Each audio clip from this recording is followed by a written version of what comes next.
There's no deal until there's a deal. Those 6 words just shattered 7 months of promises. Trump walked into Alaska promising to end the Ukraine war in 1 day. He walked out, empty-handed. This wasn't supposed to happen. Trump had 7 months to deliver on his biggest campaign promise: end the Ukraine war, bring peace to Europe, show the world his legendary deal-making skills. Instead, Vladimir Putin just played him like a chess master.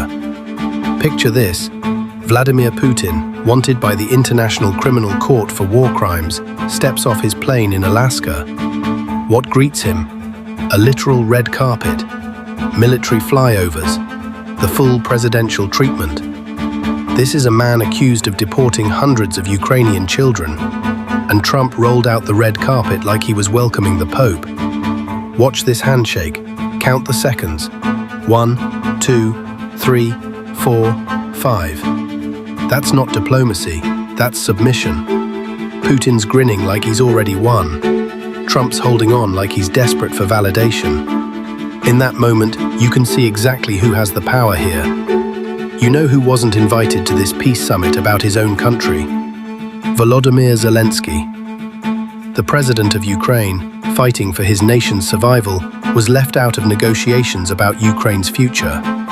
It's like performing surgery without the patient in the room. The West has a rule: nothing about Ukraine without Ukraine.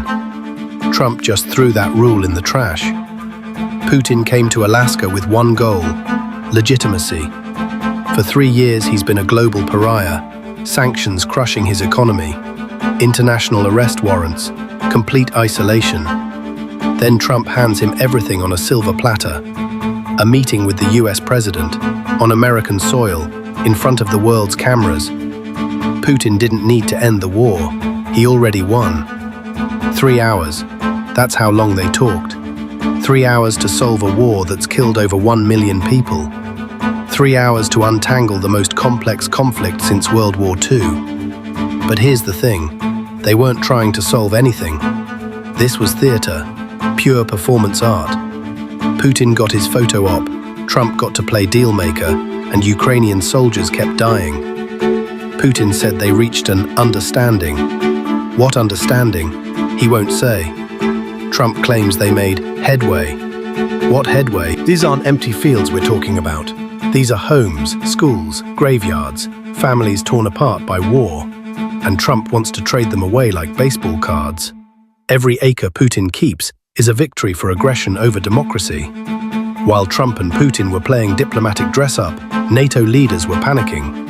Czech Defense Minister Jana Černochová said Putin is not seeking peace, but rather an opportunity to weaken Western unity. She's right. This summit wasn't about ending war, it was about ending alliances. Putin's greatest weapon isn't nuclear bombs, it's division, and Trump just handed him the perfect tool. Then came the moment that made every intelligence officer's blood run cold. Putin, smiling, says, "Next time in Moscow." And Trump? He doesn't reject it. He says he could see it possibly happening. The President of the United States considering visiting Moscow while Putin wages war on democracy. It's like Roosevelt planning a vacation to Berlin in 1943. Hours after being excluded from his own peace talks, Zelensky announced he's traveling to Washington on Monday. Monday. The desperation is palpable. Ukraine's president racing to salvage what's left of American support. He said Ukraine is ready for constructive cooperation. Translation: please don't abandon us. This is a man fighting for his country's existence, reduced to begging for scraps from Trump's table. Remember Trump's threats? Sanctions that would make Putin's head spin. Economic warfare that would force Russia to surrender? Where are they? Trump just spent 3 hours treating Putin like a visiting dignitary instead of a war criminal. Those sanctions? They're as empty as Trump's promises. Putin called Trump's bluff, and Trump folded. While Trump and Putin were shaking hands in Alaska, 139 clashes erupted on the Ukrainian front lines. 85 Russian drones targeted Ukrainian cities. Soldiers died, civilians suffered, children hid in basements. The war that Trump promised to end in 24 hours, it's raging harder than ever. Every minute of that summit cost lives. Norwegian Foreign Minister Espen Barth Eide delivered a stark warning. We must continue to put pressure on Russia and even increase it. But how can Europe trust America now? Trump just proved he's more interested in personal relationships than principles. European leaders are waking up to a terrifying reality.